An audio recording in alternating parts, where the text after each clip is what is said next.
Fruits Basket episode 10 is the last episode of the beach vacation. The beach vacation is ending, which means summer is almost over. Taru, during this beach vacation, noticed that Yuki and Koi have changed, but she thinks it's a good change when it's probably a bad change in Yuki accepting Akito's view on him and Ko thinking he's a monster and gonna get locked up soon.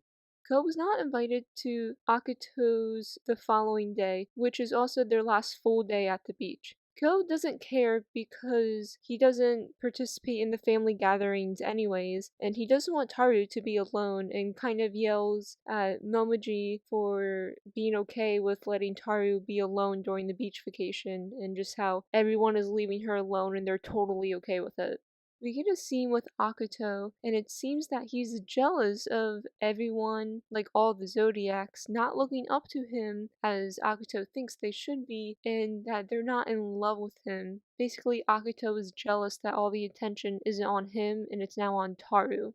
Akito then, after this little scene, I guess like little freak out inside his mind, he ends up going to the kid's beach house and he wants to talk to Taru, but Momoji won't let him, which is great because that means his talk with Ko earlier kind of set in and saying, hey, we gotta stick up for Taru. So Momoji won't let Akito see Taru, but then something happens where Taru ends up outside, which of course, why wouldn't she? I mean, just it's so obvious that the person everyone is trying to keep Taru away from just shows up right there, and they're just like, oh, funny bumping into you today, haha. So Taru and Akito meet, and Taru finds out that Akito is like the god, and she also finds out that Kirino is the rooster, which now Taru has met all the zodiac spirits, so yay!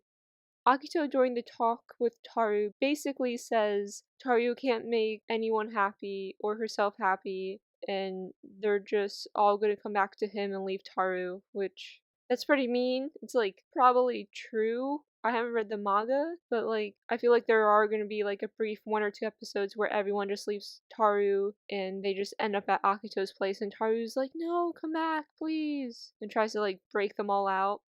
During this talk, when it's over, we get a scene from the inside of the house where Haru was holding back Ko because he wanted to, I guess, beat up Akito, which I kind of would have loved to see, like a Zodiac beating up the god. I just wanted to know how that would have played out. Like Akito would have been like, "How dare you touch me?" And Ko, because he's the cat, the outcast, like, "I don't care." Like, I just want to know how that actually would have happened. But then with them being there, Yuki is also standing there watching Akito and Taru along with Kyo and Haru.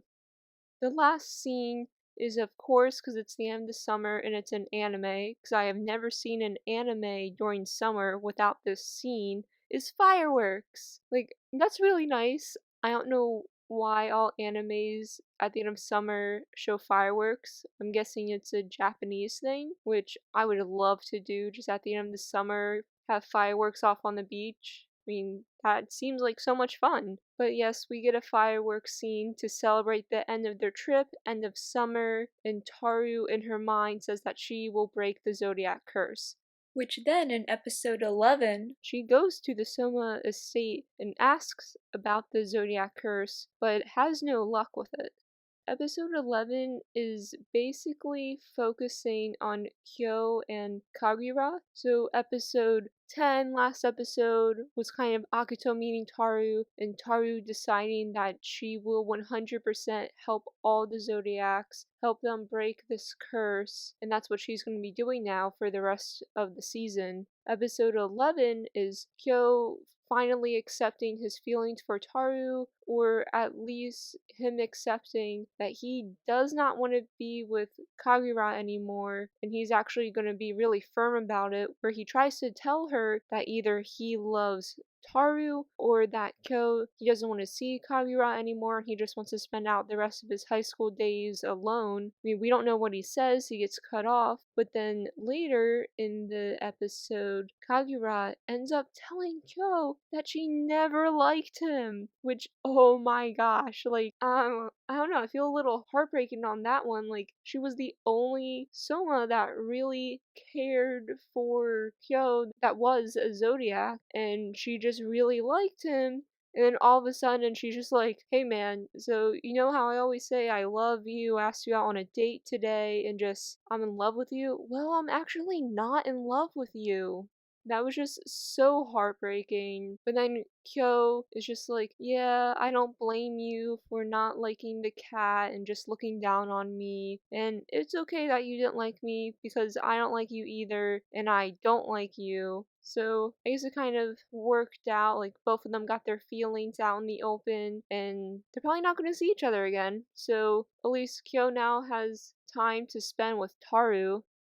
What I want to see in Fruits Basket is Taru and her friends, or at least her and Arase hanging out, and then all of a sudden Arase is like, "Oh hey, there's this guy I like," and it ends up being Kirino, which would be, I think, hopefully funny because then Taru will be like, "Oh no, he's a Soma, he's a Zodiac, they can't hug," and her just freaking out during the whole entire encounter, like, "Oh, Arase, you need to stay away from Kirino," and just, oh no. Just her little, just dorky, cute, freaking out how she does that Kyo and Yuki are always just like, oh my gosh, are you okay? But that's why they love her too. But I kind of want to see that. Just Taru, Arase, and Kirino just a scene together, and Taru just being like, oh no, they can never hug. But be like in a funny way, not like a mean way. I would love to hear your thoughts on the series. Make sure to subscribe and like.